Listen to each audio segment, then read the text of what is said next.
Good afternoon, good evening, or good morning, depending on where you are on the globe, and welcome to another episode of This is Revolution Podcast. I am your host, Pascal Robert. Our noble host, Jason Miles, is away on vacation for the weekend with family, taking care of his lovely son, Phoenix. To this weekend, we have a wonderful show. I'm going to be reconnecting with the place from which I got my original political roots in terms of writing and political education. My former editors at Black Agenda Report. But before we bring them on, let us first bring on our moderator du jour that we always have to recognize, who cannot be seen. She's behind the screen, but who's always here. Her voice is here. M. Toussaint. Say hello to everyone, M. Toussaint. Is M. Toussaint on the microphone? She's Can quiet. you hear me? There we go. Yes, we can hear you. All right. Well, hello, everyone. Please make sure to like, subscribe, and share. Thank you, thank you. And of course, our man in the DMV, who used to be our man in Maine, who is our regular weekend co-host, the one and the only Marcus from the Left Flank Vets. Yo, what's up? What's up? What's up? Yes. I'm We do not excited have a because soundboard. yeah, the cheer pretended there. Now I'm excited because these little like the Pascal and Marcus I'm excited these shows and focusing on some world politics and stuff like that. I'm really excited for what we got going on today. So we should just get into it. So right now, let's introduce our two guests. We have the one and the only managing editor at Black Agenda Report, Margaret Kimberley. Peace, Margaret. Thank you for having me. And of course, we have the national organizer for the Black Alliance for Peace, Ajamu Baraka, former candidate for the Green Party. Cheer. Clap. What's up? So, let's get into the current events of the day.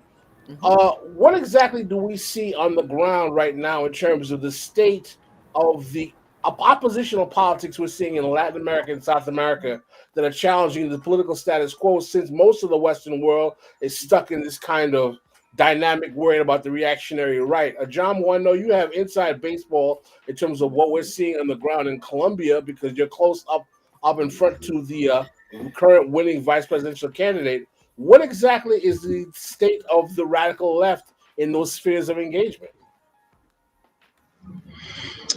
Well, thank you so much for that question, and I want to talk about that. But Pascal, it'll be interesting, and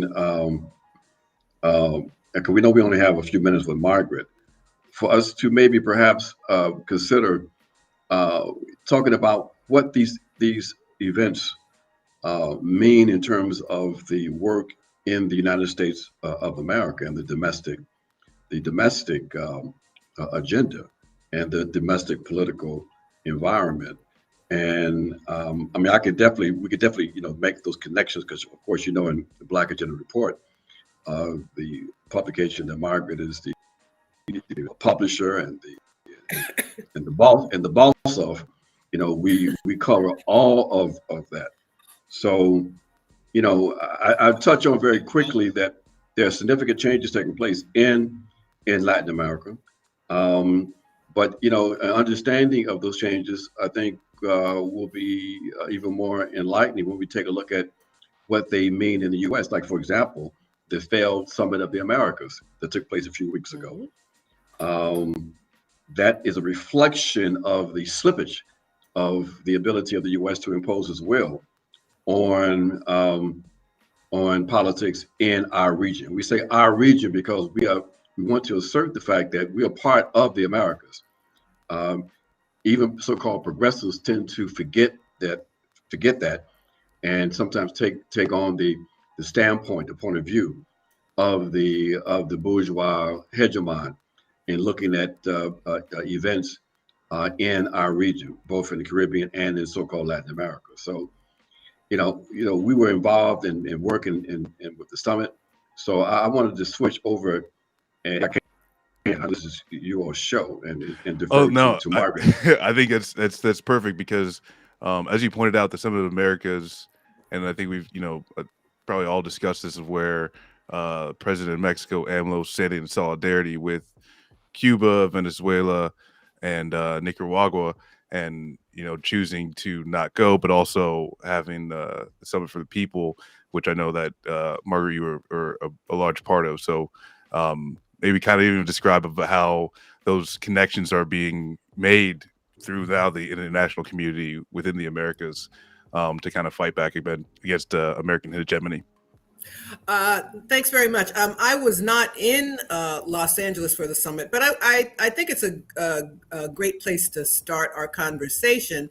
The U.S. is yet again hoisted on its own petard, having declared certain countries adversaries and enemies, in this case, Cuba, Nicaragua, and Venezuela. But unfortunately for the U.S., this was the turn of the U.S. to host the summit. So now they're in a position of having declared these countries terrorists, of sanctioning them, and sanctions are war. It's warfare and kills people. Sanctions kill as surely as bombs and bullets do. So then what do? Do you allow these countries to attend the summit? Well, if you were smart, you would, but they doubled down and exclude them. And the rest of the hemisphere had a lot to say before and during the event. I believe 6 countries did not attend. I can't remember all 6. I know the one in the Caribbean was St. Vincent and the Grenadines, but Mexico, I believe, Guatemala, and I'm not going to try to remember. But not only did some countries not attend, but countries that did attend quite publicly spoke to the exclusion.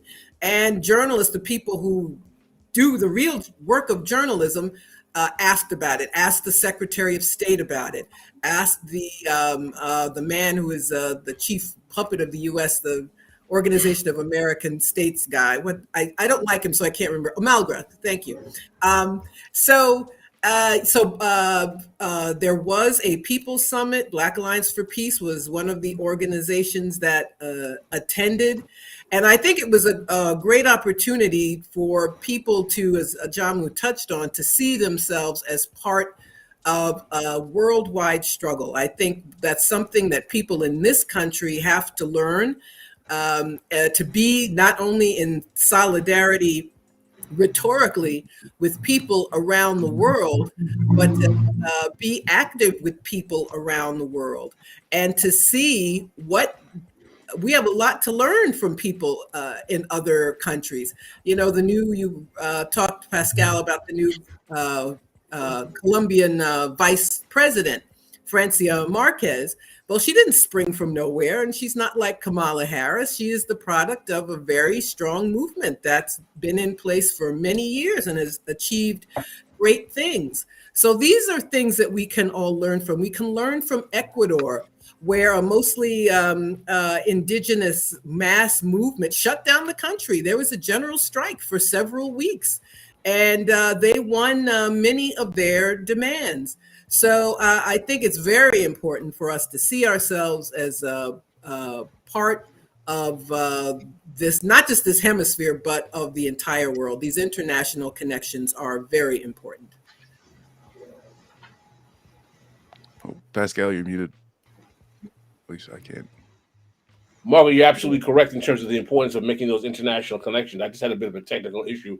But I think that one thing that we have to realize also is that we have to talk about the domestic scene, because, the international and the domestic connect together. What do these international realities mean for the state of Black domestic politics in terms of the role of the Black political class? I saw an article that was really fascinating that was talking about the Congressional Black Caucuses now being directly lobbied by the good old bad guys like the Saudis, the Gulf states, and a few of those other belligerent actors for their position in terms of being able to lobby for attention from the Biden administration. Because guess who is the head of the House Committee on Foreign Affairs? Is Meeks. And Meeks now all of a sudden is in the catbird seat and being able to play his ability as, the Black political class, misleader that he is, to now get the attention of all these, bad old days, bad old guys.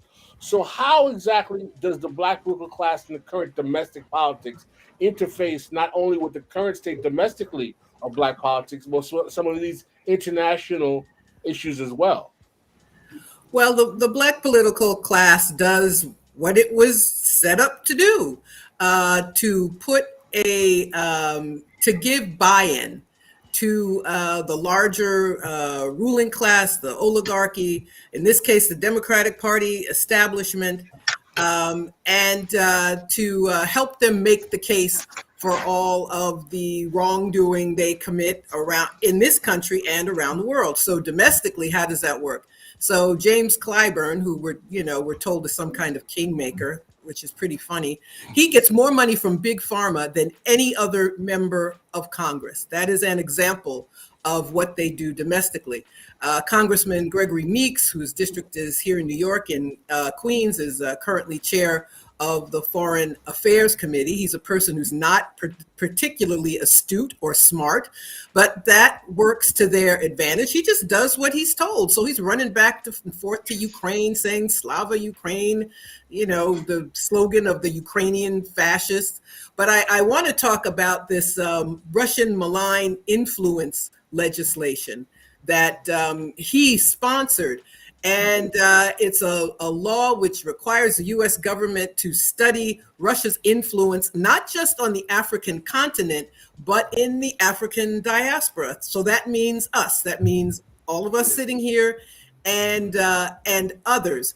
It is both an insult to Africans that on the continent that they are not able or allowed to have whatever alliances they want, to speak with whomever they want, to do whatever they want with whomever they want, just as the U.S. does, and to the millions of African people around the world. So this is very, very dangerous legislation. This is the Black political class and the Congressional Black Caucus acting at their very worst. And if they want to talk about Russia and Africa, I want to talk about the visit the African Union made to President Putin about a month ago.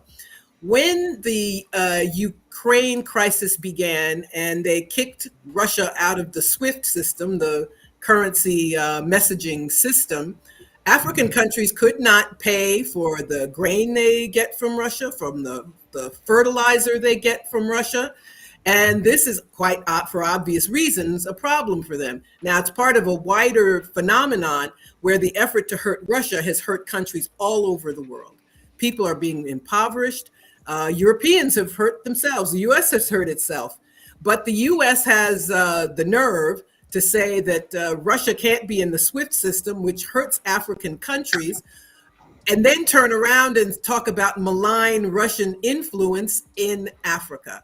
So I would sum up by saying that we have to advocate for the rights of countries all over the world to be sovereign states, to be able to do what they want with whomever they want, and to say that the U.S. does not have the right to sanction countries. Now the U.S. has sanctioned the entire world in some way or another in their futile effort to hurt Russia. So everything we were told, all these tropes about, Russia doesn't make anything, it's a gas station masquerading as a country and blah, blah, blah. What did Biden say? All they have are oil wells and nukes. Well, none of that obviously was true. And the fact that the African Union, the organization that represents African states, personally went to talk to Putin, to talk about this problem that was created by the West is something that we have to pay attention to. I appreciate you bringing that up. It's a piece of information that definitely needs to be put in the consciousness of not only those of us on the left, but definitely communities of color. But the way in which the media is presenting this, it seems to be that the liberal narrative on all things foreign policy is dominating the consciousness of the abiding public in the United States. For example, one of the things you and I had the honor of being on Black Gender Radio to talk to you about was the Supreme Court and the abortion decision.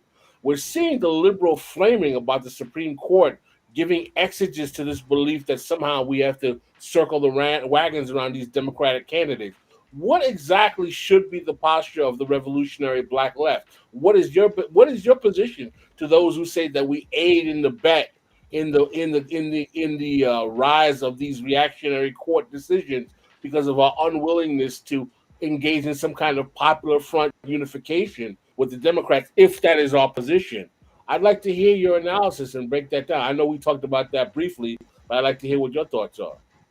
Well, it's funny to me, not ironic, I suppose, not amusing, that the current state of the Supreme Court is entirely the fault of the Democratic Party.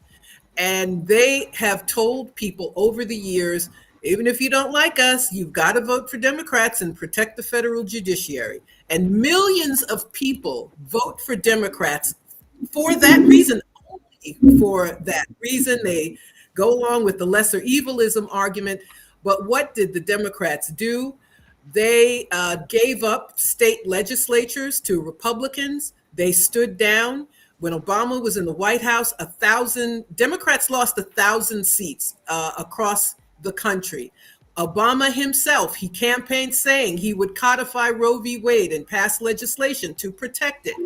What did he say after he got into office? Well, that's not my highest priority. It wasn't even a low priority for him. He had the supermajority that we're always told we need in order to get anything progressive passed, but he didn't care, and the rest of the Democratic Party didn't care either. So that was a missed opportunity. Then they let Ruth Bader Ginsburg hang around on the court. She was already 80, already had cancer. He knew they were in danger of leaving the Senate, so he tepidly asked her to step down. She didn't. He let it go. Then Scalia dies, which should be good news. But Mitch McConnell said, well, actually, by then the Republicans did have control of the Senate. They said, we're not acting on Merrick Garland's nomination. He could have made a recess appointment. He didn't. Hillary Clinton screwed up and lost the election. The 6-3 Republican majority in the Supreme Court is the fault of Democrats. And I'm hoping that people have learned a lesson. That if that was your only reason for voting for them, well, you can stop now. Although people could have stopped. Let's not forget that the New York Times, the liberal bastion of journalism that is the mainstream status quo journalism, indicted Obama in itself and saying that he was slow to name judges and that he did not take it seriously as a priority in his first tenure as president. And that unlike Trump, who was very serious about realizing that the ability to take the court would be a nice bulwark for him to basically put the liberals in check, that Obama did not realize that importance and played right into the hands of the conservatives. So that's just another, It's worse than that, Pascal. He does know the importance. He's a smart man. He's a lawyer. He was a law professor. Every time he did something horrible, people would say, well, he was a constitutional law professor. So he knew. He just did not care. That shows the fraudulence of Obama and the damage that he and the rest of the Democratic Party did to this country. And I think it's important to even... Do you want to jump in, Ajamu? Do you want to jump in and add anything here? Well, no, I defer to Marcus. One last thing I want to ask you about. I want to move on to Marcus, because Marcus is chomping at the bit because he wants to ask you questions. Well, just like one extra little tidbit I wanted to add on to Marcus, just the fact that like the first and fourth bills the House introduced in this Congress were around voting rights. Those have not passed the Senate. This and that's these like Joe Biden's whole agenda has completely failed, other than a bullshit infrastructure plan and some help that is long past gone forgotten. But that thing, even the whole people who say, oh, we need to vote, even the structures that allow people to vote, they won't even protect that. They're completely selling people out to the wolves. Right. Well, the Voting Rights Act was eviscerated before Biden got into office. And this is something that Black people have been clinging to like a lifeboat all these decades. And now it's a wrap. And Republicans get to do whatever they want. And I suppose what Democrats are doing, what they want. And it's very clear where their allegiance lies. It's not to us. It's not to the millions of people who vote for them, who never get the things that they promise. All they have left is scaremongering and fundraising. So they screw up, and Roe v. Wade is history. And what do? They have the nerve to ask for more money and say, "Oh, you got to vote for us to save Roe v. Wade." Margaret, I wanted to ask your opinion on a rather a political figure in the Black political class. I find rather I don't like the chap. Let's put it like that. Are you familiar with Bakari Sellers? Somewhat. Are you familiar with the fact that he is now affiliated with a political action committee that is heavily financed by, let's just say, political interests that are in bed with Israel in terms of its political actions, and is using his affiliation with that political action committee to try to neutralize candidates who are considered to be "quote unquote" progressive, i.e., Rashida Tlaib in Detroit, because of her. They're trying to claim it because that she's got a black seat, that seat should be black because it's Kanye's old seat. But we know that the reason they want to get her out is because of her alleged fealty to the cause of Palestinians, which we can question as well, being that we know how these progressives are kind of dubious in their flim-flamming also.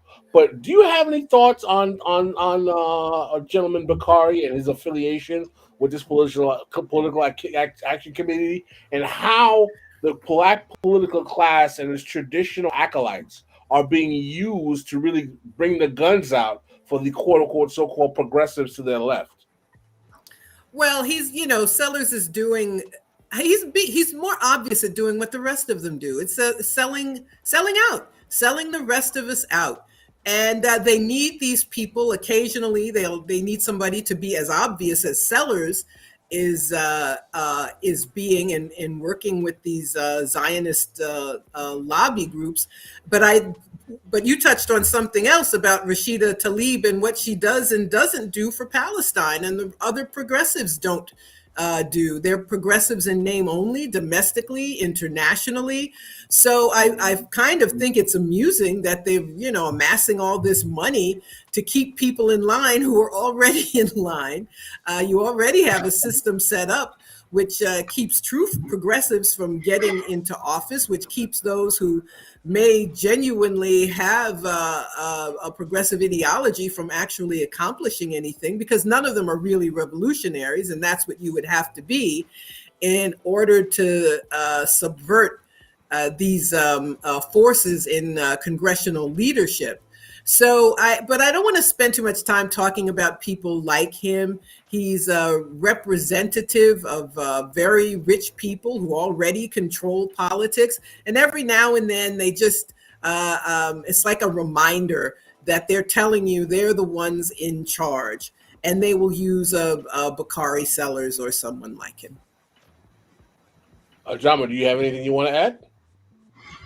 Only that it's listening to Margaret making these political connections. It should be a reminder to all of your listeners that if you're not reading the Black Agenda Report, you really can't be a fully informed radical in this country. You don't have to be Black. You've got to be. I mean, where else do you go besides programs like this, where you have those kinds of political connections being made? You have to understand how all these issues connect up to each other. And that means you have to engage constant study. So, this framework that Margaret laid out is the kind of framework of understanding that we have to bring to both domestic and international politics, because both of them are, of course, fundamentally linked. And the kind of games being played by the Black misleadership class in fronting for the U.S. bourgeoisie on the African continent and globally have to be called out, because you have elements of our people and elements of the left that are providing ideological cover for what is essentially a right-wing agenda that is being pushed by the U.S. and by the what they refer to now as the collective West, which is really basically the pan-European system against the rest of us. And understanding this line of demarcation, I think, is fundamentally important for how we shape and advance radical politics. Thank you very much. That's very important. Go ahead, Marcus. You want to jump in? Well, yeah, and I think one of the points too, like if even just going on one of the sticking points for me with Obama is that AFRICOM was created by legislation in 2007 at the end of George Bush's term. Obama came in and physically built that entire apparatus. Going back to a point Ajamu just made, that like I lean on Black Agenda Report and their reporting on AFRICOM, and that's something that is consistently changing and developing on the whole continent in ways that is detrimental, not only to Black people, but it's also a proven, choice of like these, quote unquote progressives and the things that they are capitulate to, and yeah, how that is also too is like exasperating, whether it is oil markets or the eventually like climate crisis and all these types of things. Like you got the Sahel region in Africa that's like ground zero for climate crisis, and a lot of these actions are just like exacerbating with some of the different actors and whatnot. But no, I mean, I'm just kind of throwing those points into. Margaret, I know you have to go. We can't keep you too long, but I want to ask you a quick question. What is your prognostication for the midterms, and what would you say to Black folk who need to have a more radical understanding of what electoral politics limitations are in terms of how they should proceed during the midterms? Well, at the very least, people should look at what they've done and what they've gotten for what they've already done. As I already pointed out, this clinging to the Democrats, we have to vote for them, has obviously failed. So if people don't have any other understanding, they need to be aware that they need to stop that and think about what the limits of the electoral process, especially federally. I think people actually need to pay more attention to their state legislatures. The death of Roe v. Wade has been so vast. There are only 16 states that now guarantee the right to abortion.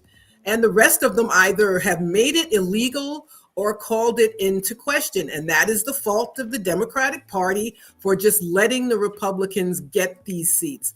So I would say if you want to pay attention to electoral politics, you might want to pay more attention to your state than to the federal government. And if you think it's a terrible catastrophe if the Republicans, as expected, take back the House and Senate in the midterms, just ask yourself what you've gotten when Democrats are in the majority. Well, all right. Do you have to go at that point, or you? Oh, I've got to jump. I'm so sorry, I can't stay with you guys. I'll just have to watch. No, we will have. You gave us quite a bit to consider, and hopefully we can get a promise for you to come back another time when you can give us more time to talk. I certainly will. Thank you so much. Now we're going to sit here and wrestle with Ajamu, who's going to come out with the big Uzis, with the heavy weaponry now to intellectually drop bombs. No. We had the bombs already dropped. Thank you so much. Ajamu, don't play coy, man. Don't play coy. We know we got you. You were the leader of the Black Left Revolutionary Army. We understand the power that you summoned behind as the organizer of Black Alliance for Peace. Come on, man. I get the emails. I need to make it more of the meetings. But so seriously, comrade, I always enjoy talking to you. Let's talk about the international scene, if you don't mind. I'm sorry, I didn't mean to delve too quickly in there. I know I promised to give Margaret the domestic matters, but it's so rare that I can get both y'all in the same page. I was just like, man, let's screw this domestic stuff. Let's go straight to the international. But I had to put myself in check and stick to the actual agenda at hand. Right. So we have right now, let's ask a serious question. Why is the left really only alive in Latin and South America, brother? What's that about? What seriously? Wow, that's a very interesting question. A very astute question too, as a matter of fact. I would add the left is also alive in parts of Asia and even in parts of Africa. So the real question becomes, why do we have such a pathetic left in the US and Western Europe? And I think it's a very complex to try to deconstruct that. But I think part of it is, I mean, the sort of simplistic response would be that these left forces have been profoundly corrupted. There's a consequence of the materialities of living in the West, in living in the center of empire in the U.S. You had the hegemony of social democracy, and the left forces finding very creative and interesting ways to rationalize their class collaboration, and that was reflected in the limited kinds of demands they made on the capitalist state or states where they lived for the last 40, 50 years. And it also began to really manifest itself in the reactionary stances they took vis-a-vis U.S. and Western imperialism. So deconstructing that is important. On the other hand, though, in Latin America, in Asia, on the African continent, you don't have the luxury of having illusions about the possibility and prospects of social democracy and bourgeois politics and bourgeois economics, because you are getting kicked up the ass every day. You are living the contradiction of the ongoing colonial relationship, and therefore you are immersed in struggle, immersed in understanding of those conditions, those relationships. You are going through a process of intellectual decolonization, because you understand that even the radical elements of the modernization process, Marxism, Marxist-Leninism, they don't have the complete and comprehensive framework for understanding the colonial conditions you find yourself in. So you have to go back to your own experiences, your own history, and begin to pull out that submerged or repressed knowledge that you had as a consequence of your own historical experiences. And therefore, you see these very, very creative constructions taking place in the global South. But primarily, now we could go back to Latin America. I think some of the most creative stuff that's being developed is in fact in Latin America. So ways of sharpening the analysis and developing a radical politics, a decolonial radical politics that translates into a deeper organization, a more sophisticated constituency, and a politics that emerges where the only way that kind of sophistication and the levels of organization we see developing in Latin America can only be checked through repression. And that's what we're seeing in parts of Latin America. So it is these material contradictions, the corruption, the privilege of the left in the northern countries, and the objective realities that people are facing in the colonial nations that I think help to account for this profound contradiction between the left in the north and left forces in the south. Well, Ajamu, I'm glad you said that, and I agree with you in many ways. But this is the thing, though.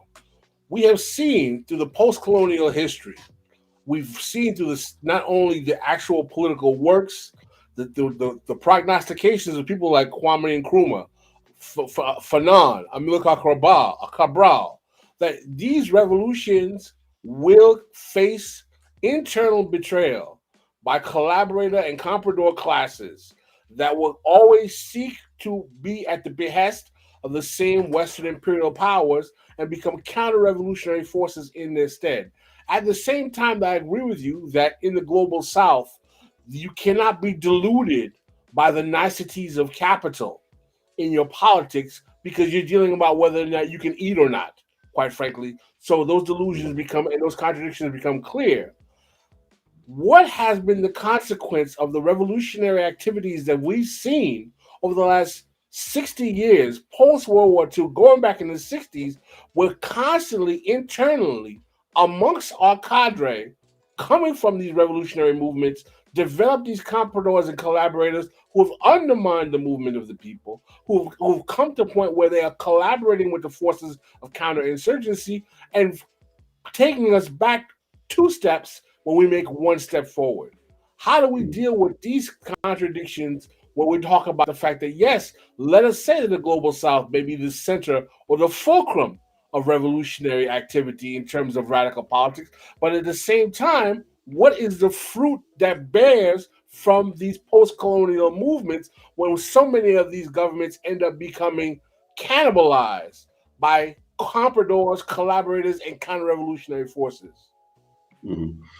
Well, first we have to sort of differentiate those experiences that you're referring to make sure that we don't collapse certain petty bourgeois regimes that were never serious about revolutionary change from those experiments in which they have attempted to try to construct a socialist transition, but have faced not only internal challenges but also the wrath of U.S. and European imperialism.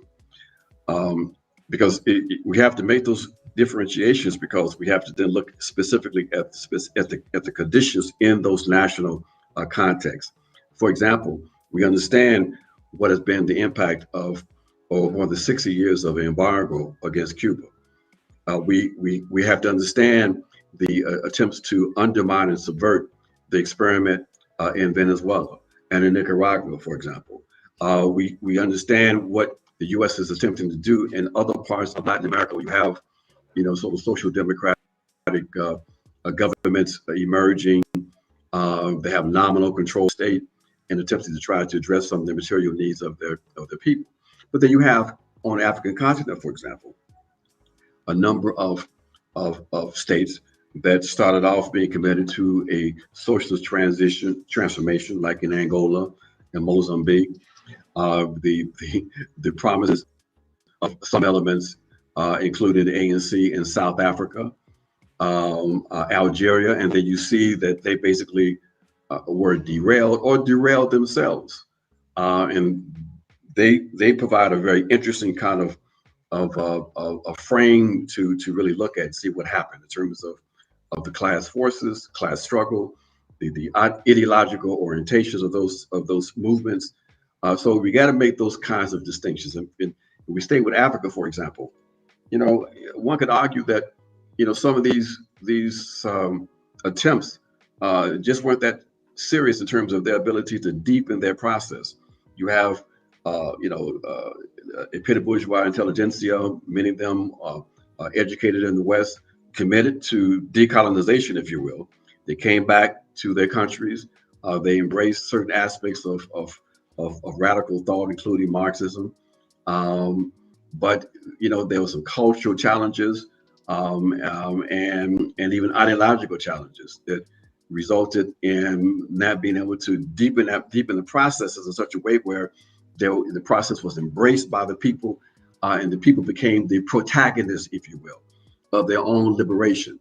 So when you had these profound changes taking place in the 1990s with the collapse of the Soviet Union and the sort of ideological assault on the socialist project, it was very easy for these elites to basically sort of throw their hands up and surrender and embrace a alternative path to a national development that was essentially capitalistic and without much opposition from their peoples, because the peoples hadn't really embraced and taken on the revolutionary process for themselves.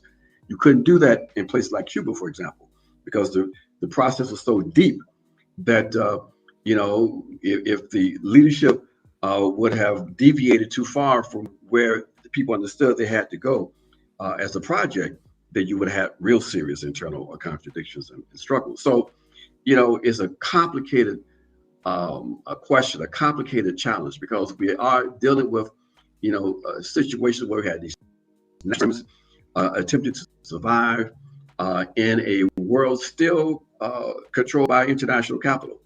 And it makes it very, very complex trying to bring about. I appreciate the candor of that. That's a very, very direct and very, very blunt answer. And I appreciate you, grabbing the bull by the horns, as you say, and you didn't dodge the question at all. And iron sharpens iron. I'm very much glad you went there, brother. I always appreciate having you on the show because I know you can deal with them, and you can give them as well. So let's go directly to where you know the best in terms of Colombia. We were very happy to see what looked like a victory for the left forces in the election in Petro in Colombia. Can you talk about the organizing mechanisms that made that victory possible?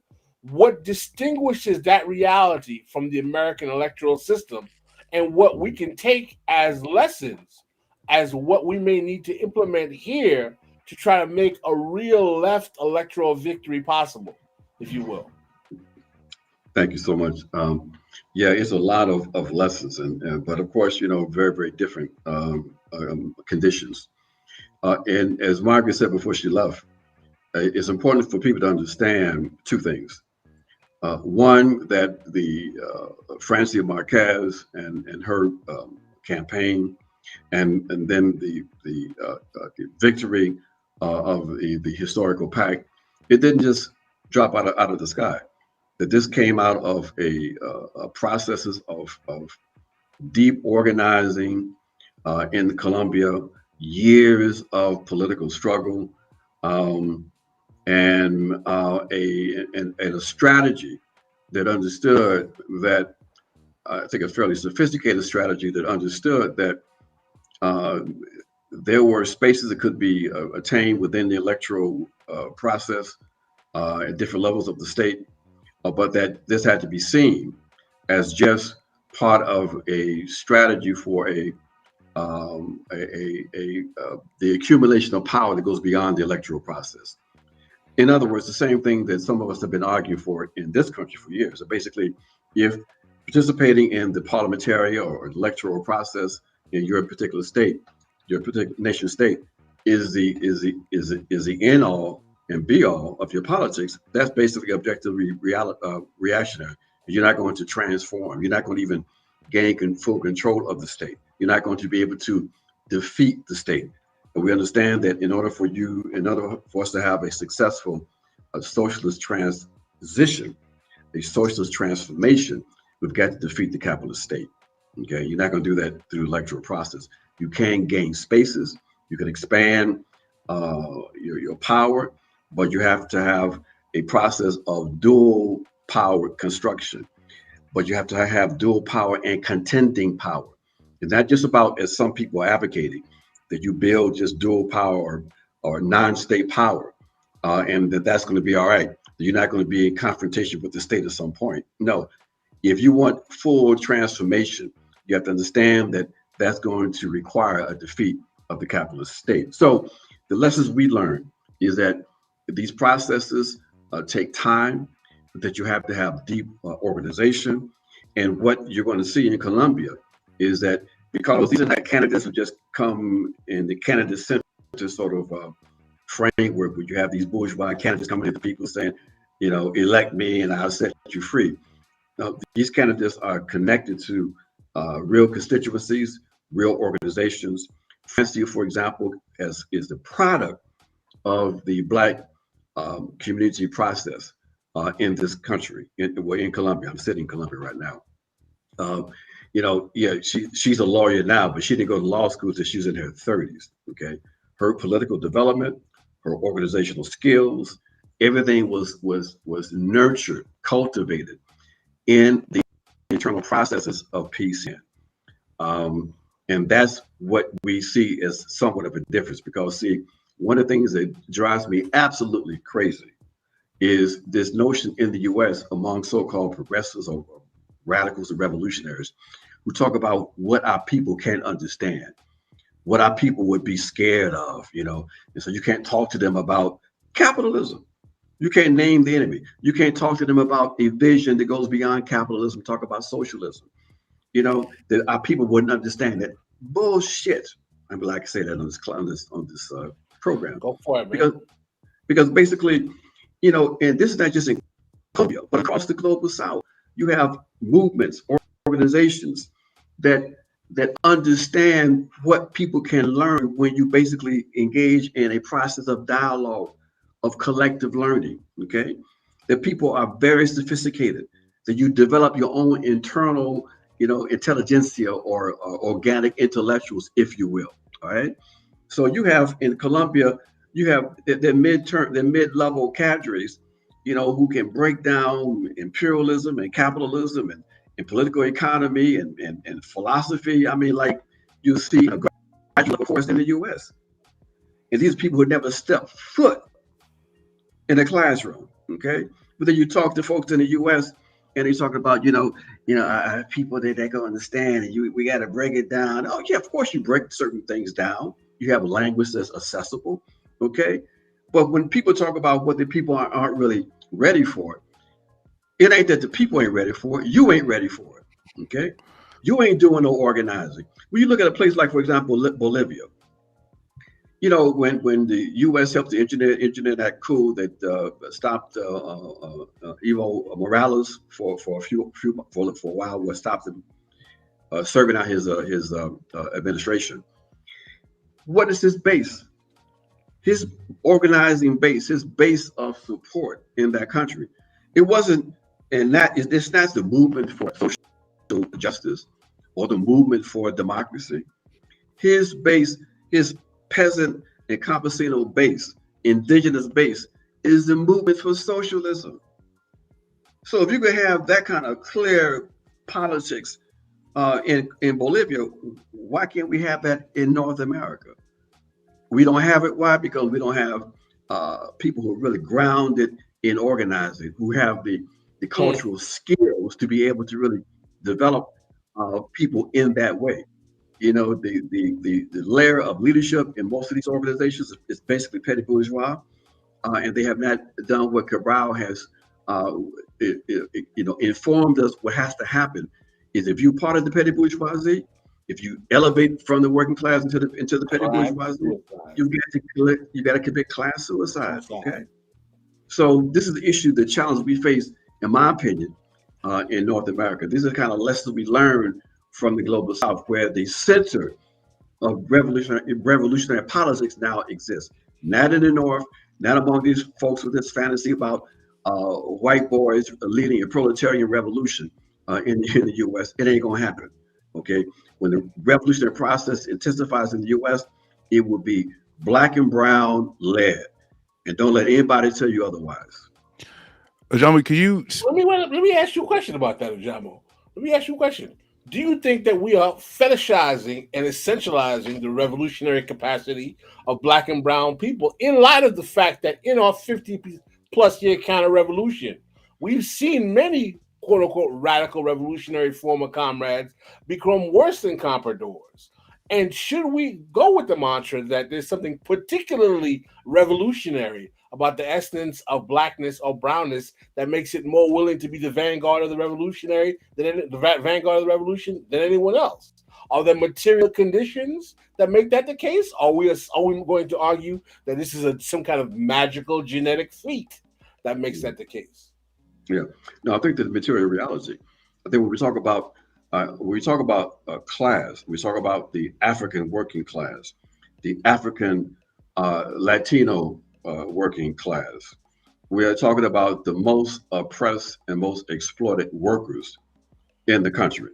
Okay, and that provides the material basis for a potential political alignment, revolutionary alignment that could provide the kind of leadership to the white working class, those elements who are able to transcend white supremacy and to be a part of a multinational revolutionary process that's going to be under the leadership of those two forces.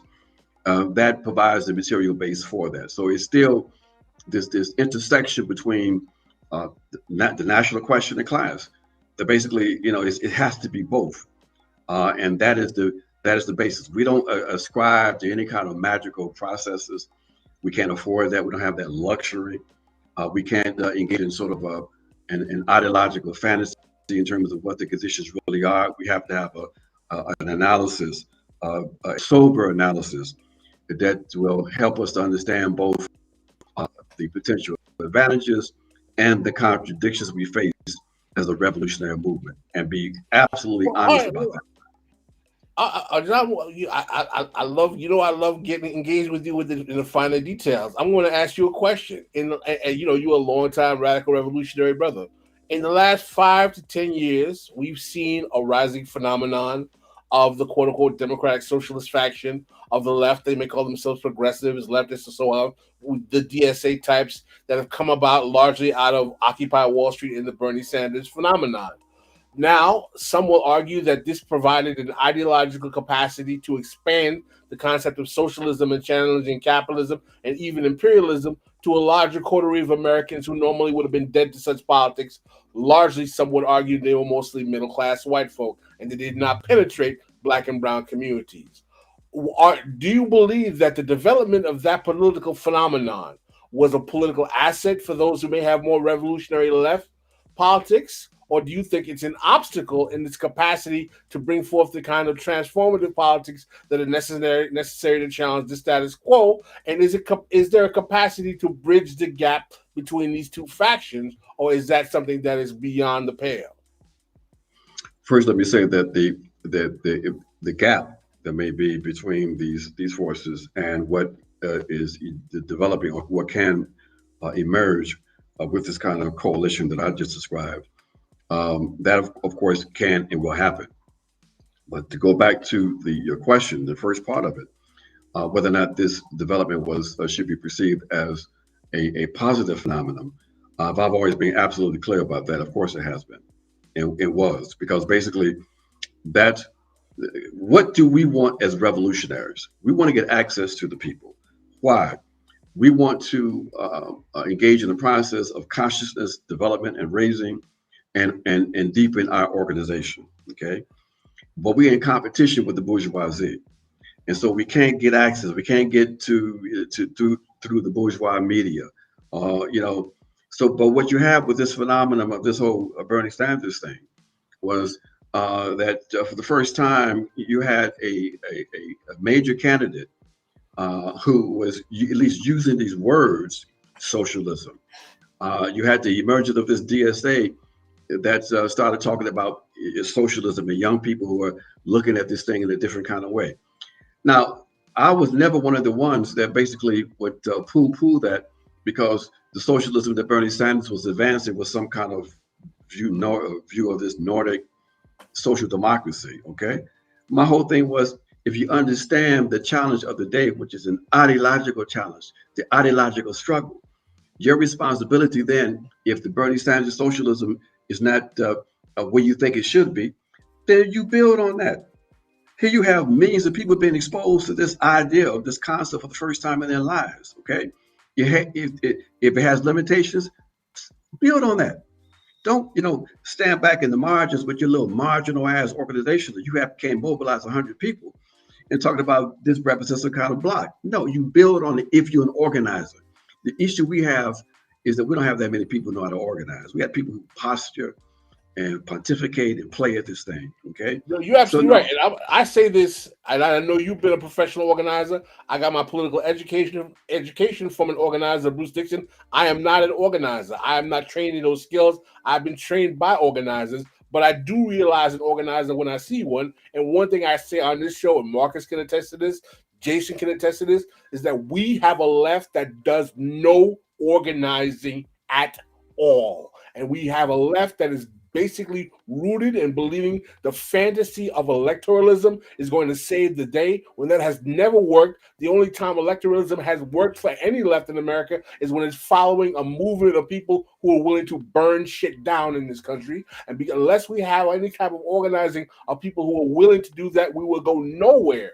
And that is the problem. I would love to be able to say, hey, let's go to a gymnasium in West Perrine, Florida, in the working class black neighborhood I live in, and get folk organized around let's talk about police reform. Let's talk about healthcare. Let's talk about material conditions. Why can't we do that? Why can't we get DSA to work with Black Alliance for Peace, to work with Cooperation Jackson, to say, let's go in every hood in America and sit and get every gymnasium in every public school and get people. Let's have a picnic. Let's have a day parade. Let's do something when we talk to people. I am not an organizer, but I want to know why people who are not trained in this can't do something like this and motivate the left to get back into talking to working class Black, brown, and white people where they are. If I could jump in real quick too, because I think we do have a pretty good example of this budding and happening. I think Christian Smalls with the Amazon Labor Union and some of the tactics that they utilize, and like some of they talk about going at like organizing at bus stations, giving away free things like food to weed just to be able to connect with people, discuss with grievances, and be able to like organize a labor union. What Ajamu, I'd like to ask you is, and something that I think we're kind of hitting on now, is the coalition, of entities that are necessary to come together in order to create wins. And I know that this is happening in Colombia. I think this is happening in Bolivia, where you're getting these indigenous organizations, Black organizations, and then also, just worker unions that are coming together to create that power to then inflict onto the national politics. Well, both that your question and Pascal's comments, of course, are linked. And I would just first say this. I appreciate your commentary, Pascal, about the what appears to be the very slim examples of people engaged in organizing. But I can't go as far as you went. There are some people who are in fact trying to do some organizing. They almost have to like reinvent the wheel, if you will. But there are people who are doing some pretty decent work in various pockets around the country. Secondly, in your example of the kind of things that could be done in terms of coalitional work, it goes to your question too, Marcus. Yeah, we want to be able to build coalitions, but we argue, for example, the Black Alliance of Peace, that you have to have a independently organized base to go into these coalitions. See, one of the frustrations many young Africans have encountered is they go into these multinational formations as individuals, and that are usually run by white folks. They get kicked up their ass, degraded, disrespected, and sometimes even turns them off to organization. We say you get into a formation like the Black Alliance of Peace, an independent organization, independent coalition of groups, of organizations and individuals, where you could be in a environment where there's cultivating of your skills. Get the political education. Political education. When we enter into coalitions, we come in with power. Because at this point, many people don't know. We don't brag about it. The Black Alliance of Peace today now is the largest anti-war organization in this country. Okay, and in terms of resources, I mean, we don't get any kind of who's going to fund us in terms of these philanthropic, liberal, connected organizations. We go directly to the masses of the people to raise the meager resources we have. With individual donors, dues from our membership, dues from the organizations, and so we go into these political coalitions with our own independent base. So the coalition will work for it to be effective. You have to have an independent, organized base. One of the challenges that we have, though, in terms of building these coalitions, and this sort of what we used to talk about before Black Lives Matter, Black and Brown coalitions.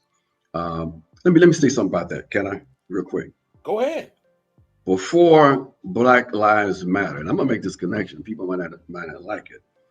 One of the processes we were involved in trying to reconstitute the left in the U.S. was recognizing that beyond the African working class, we had this Latino working class, if you will, or Latinx working class.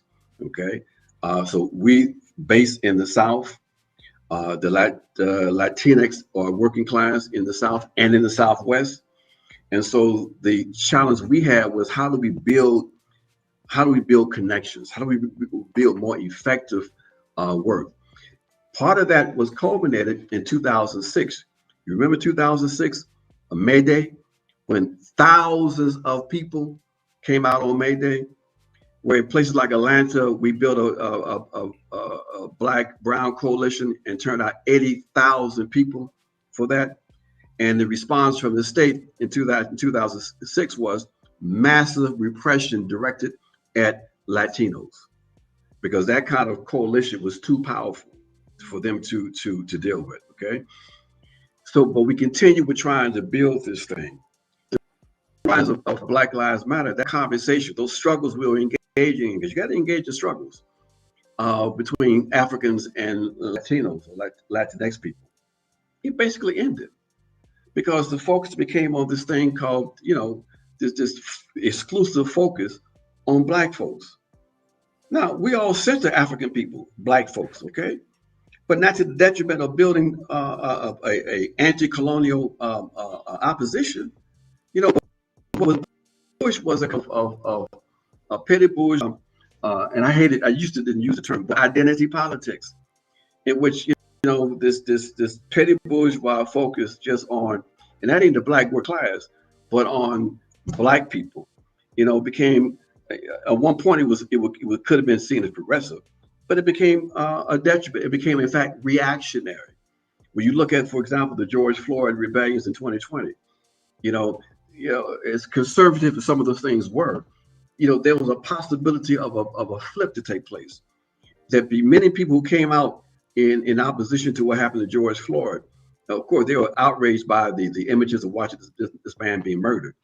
But it was a sort of a insipid understanding that we all are George Floyd, okay? That this system has its knee on our collective necks, okay? And so the pivot to a more radical politics beyond this, whatever this thing called racial justice is or criminal reform, it had that possibility, but we didn't make that pivot, okay? So, these are the kind of politics we've got to deal with and struggle with today if we're going to go forward. Last, one of the issues we have to also deal with that emerged over the last decade or so is the popularity of this bullshit called Afro-pessimism. That basically, here we are, with this, again, I consider this to be a U.S.-centric framework in which, this issue of the fundamental anti-Blackness of basically all human beings, it's utter nonsense. And it's not even geared toward looking at the racism or white supremacy of white folks, but it has us looking at supposedly white supremacist ideas and attitudes among other colonized people. Now, we understand that we are subjected to the colonial project and the white supremacist ideology from that. So we all internalize, everybody degrees of white supremacist ideology, okay? But instead of engaging these navel-gazing, torturous conversations around, the white supremacist ideology, we got to figure out what other elements can we, in fact, build effective coalitions to confront the enemy that is shaping and directing all of our lives, okay? And so, you can't do that when you're looking at this Latino individual and wondering how racist they may be. So the focus not on white folks, but on other colonized people, to me, is one of the most creative developments since they developed this thing called humanitarian intervention. So this is some of the ideological confusion we have to deal with. We had a whole show trying to deconstruct Afro-pessimism, and it went well. We had a gentleman who wrote an article talking about it, and we got excoriated by comrades as well for trying to take it on. And I mean, the whole concept of Afro-pessimism, saying that Black people are eternally enslaved, it offends my Haitian ancestry to even hear this kind of discourse coming out of people. This whole the ontological nature. I mean, it's so, man. The stuff is just so. It could be a psyop. It's so just demoralizing, man. Some people even think that. But no, but you bring this up, people are like, oh, you're just denying race. I was like, yo, man, stop it. Why are you giving these white people so much power, man? Exactly. What kind? You would think it'd be a joke for someone to say that the psychic structure of a Tibetan a peasant is dependent on anti-blackness. Yes. What kind of nonsense is that? But people take that shit seriously. Yeah. So yeah. Come after me. Ajamu said Afro-pessimism is reactionary bullshit. I'm telling you, man. Listen, man, we don't even have to revisit that, brother. I'm glad. I'm glad I think we just did. I think it has been revisited. We're on the flight home. It's the flags there. But John, let me tell you right now. I always love talking to you, brother, because we agree on many things, we disagree on others, but we always cordial when we do. And you always like, yo, Pascal, you on some bullshit. If you think I'm on some bullshit, you say it at the drop of time, and you won't hold back. But I always appreciate engaging with you and having you on, man. We got to get you on This Is Revolution more often, man, for sure, for sure. Yeah, if I can take it back to kind of like organizing, because I think you're not only saying something like just delivering some good work on Black Alliance for Peace, but also describing how other communities, what is the importance of creating your own organization, having that power, and then entering in a coalition. I guess like my question is, how do you determine that? What are some of the metrics that you decided on, I guess maybe as an organization, to say, we need to have these structures internally built and strengthened before we can even start talking to other groups and trying to, work with them? Well, good question, and I'm gonna have to jump in 7 minutes. Yeah, we determined when we launched the Black Alliance for Peace that we were going to, and everything we did was strategic. We could have named this thing the Black Alliance for Revolutionary Change or whatever. We said Black Alliance for Peace, and we did that strategically because we constructed, we embraced what we saw as the Black radical peace tradition, which is different from other traditions. The Black radical peace tradition is a tradition that says that peace is not the absence of conflict, but the winning by the people through struggle of all of the structures of oppression. Okay, so it's a structural analysis. It says that you can't have peace as long as you have the continuation of imperialism, colonialism, capitalism, etc. Okay, and so we also said too we want to have Black Alliance of Peace because as we build this thing out, Black Alliance of Peace will get us into some places, some spaces we couldn't get if we were the Black Revolutionary Front. Okay, so it'll get us in Reverend Chicken Wing's church, which it did. All right, and while we might not have got Reverend Chicken Wing to join with us, we got members of his congregation who dutifully, many of them, send their $5 a month to Black Alliance for Peace. Okay. So we understood we had to build a foundation. So we started with a few organizations and some individuals. The key was supposed to be organizations, but sometimes history you can't control what the historical need is. So while we systematically moved building organizations to build an independent base to revive the Black radical tradition, Black radical anti-war and anti-imperialist tradition, as part of what we saw as the need for trying to construct a more effective Black left unity process. As we started building that, individuals are coming to us. So that basically now, while we have 38 organizations as our base, we have over 600 individual members. Okay, and that poses its own kind of dynamics and challenges. So the key, though, was our principles of unity, our commitment to independent organization, our commitment to radical politics. It's in our principles of unity, anti-capitalism, anti-patriarchy, et cetera, et cetera. And our fierce determination that we're going to have an internal process in which people could cultivate their politics, that we are not going to have any kind of, we weren't going to sugarcoat what we're up against. We have unambiguous language, and we're going to run away from the tough issues. And therefore, that's why, people would talk about us being tankies and all this kind of crap. We don't even mind.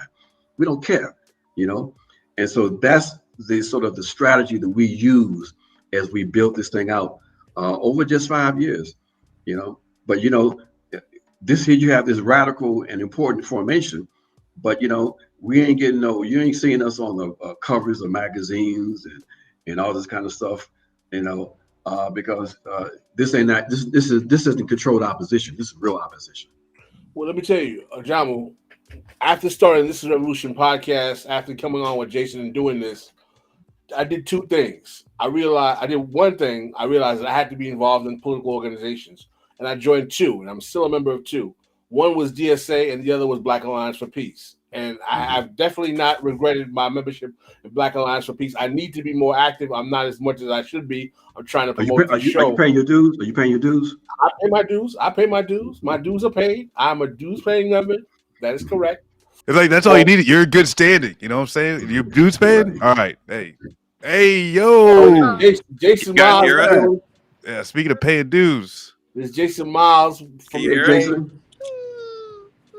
Hello. Man, Ajamu's going to get us in all kinds of trouble with them people again. Jason, we'll be all right, man. We're all right, man. We got Ajamu comes with big guns, man. Yeah, Ajamu's going to get us canceled again. We're going to get in so much trouble. But I'm here. Well, I'm already in all trouble. The trouble. Yes, definitely. They get in contact with me. They threaten me.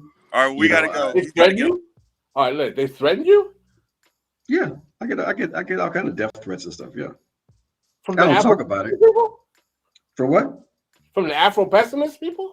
No. I'm talking about just in general, just people who. Oh no, Jason talking about the Afro-pessimists, and they gonna. Oh, okay. Yeah, I ain't worried about that. But yeah, as I was saying, is that I joined Black Alliance for Peace, and it's always being on that list server. That's the email I look forward to the most, and being able to be in commune with revolutionary comrades who are definitely looking to change the way things work and build a better future is something I appreciate very much, and I'm glad to be working with both of those organizations, but definitely Black Alliance for Peace. And I'm just saying that we got to build like Voltron, man. Why don't we just take over DSA? I'm just saying, instead of just complaining about this organization, I say, why can't there be a Black Alliance for Peace takeover of some local DSA chapters? We need to take that revolutionary Black Alliance for Peace energy and sprinkle it around in some chapters of the Democratic Socialists of America, man, and radicalize these formations. Well, I mean, that can happen. That's a local decision. Because we have citywide alliances across the country, and now we have regional structures, as you know. So how they interact with local formations is really up to them. But you're right. Once we go into these formations, because of the nature of our cadre, we tend to have a lot of influence. Yeah, that's what I'm saying. I like to see Black Alliance for Peace, Cooperation Jackson, Kali Akuno come together and take these DSA chapters and really create that kind of radical multiracial alliance with legacy Black movement organizers who are no compromise, no retreat, and formulate a real left politics in this country. Yes, well, let's keep on talking about that. But my brothers, I'm going to have to jump. I wish I could stay longer. Be here. Thank you, John. Appreciate for coming on such short notice. Yes. Please come on again. Definitely. I'm whenever whenever you call, I'm gonna be there. So hey. All right, brother. Let me know. All right, Marcus. Thank you so much. All right, peace, gentlemen. Thank you. Okay. So how do I get out of here? Just leave. There you go. There you go. Which, Pascal, I don't know how we always stumble onto this, but like we always end up hitting on like real key organizing I don't know, tactics, techniques, overviews. But spiciness. I think some of the stuff that Ajamu was saying is incredibly important. Some of the, as far as like, how do you build power? I didn't know what we were going to get into coming into today. I was like, these are my people. Black Agenda Report is my old publishing home. But this was a great show, brother. Yeah. I think Margaret was hitting it out the park. I think Ajamu was hitting out of the park. We asked some hard questions. We challenged some ideas, and he came with the real stuff. And I was really glad to hear him put the marker on the table about what he thought about the DSA progressive Sanders faction and what he thought their contribution or lack thereof was. And he was very, very direct and to the point about it, man. And I'm glad. I think this is one for the records, brother. Yeah. And I think, and like one of those things is like, and I really find it's important. It's like, don't let your critique of another organization ruin you picking up from where it was like is left off. Listen, man. This is what I love about Ajamu. Ajamu and I may have disagreements, and I think we realize that. But I respect him. I respect his overall political goals. I respect him as an organizer, and I respect what he's achieved politically. And I think he has some modicum of respect for me, and that doesn't depreciate our ability to work with each other. And I think that today, because everyone's doing everything behind the keyboard and online, we don't build the kind of trust in dealing with each other as human beings. I've met Ajamu. I've seen him speak at panels, and of course, one of the benefits of me having been trained by people like Bruce Dixon and Glenn Ford is that you get to work with like stalwart organizers who've been in this game for a long time and see them up close. And I mean, it's just it's amazing, man. It's and I think that he dropped some gems today that really can listen. Why can't we have Black Alliance for Peace, DSA, Cooperation Jackson, Kali Akuno, the Black Radicalists, instead of bickering at each other? Why can't we work together and create a serious multiracial left politics that's based on organizing and challenging all these formations and get out of this morass of electoralism and actually work on organizing people around a serious politics? That's what needs to happen. Well, and that's something that that's where you really see the possibilities, and that's where and I'm happy you hit it over and over again of any of the wins in South America, while these are electoral wins they're celebrating, it nowhere it didn't start as just oh, hey, let's just canvass, knock doors, vote for this one person, and that's it and that's all. It took decades of work, organizing, development, community development, and then assembling them, like you said, assembling like Voltron to come and then actually start delivering blows. And it's possible, and that's one thing too, is that if you just focus on what's happening bad, you may get a very, very dark picture of reality. But I think, revolutionary optimism is that's where that's necessary. Of just saying these things are possible. What does M. Toussaint think about the show, man? We got to get her opinion. M. Toussaint, are you there? Yeah, can you hear me? Yes. Hey, I thought today was one of our best of episodes, for sure. It's up there. Do you feel the energy? I feel it. Yeah. I asked the chat what they thought, and they said, yes. You see all the ones in the chat? That means they agree with me. They say that this is one of the best. I feel like we got to the root of some serious issues and even came up with some suggestions of how to move forward. Yeah. Huge. Absolutely. I don't know. I'd say for me, when Ajamu was just put the point on creating your own strong organization before exactly. Listen, such a good point. We talked about this on the show before, how sometimes kids from communities of color who may not be used to organizing, they go in these spaces where it's DSA, it's majority white, and they may feel alienated. They may feel like they are not being respected.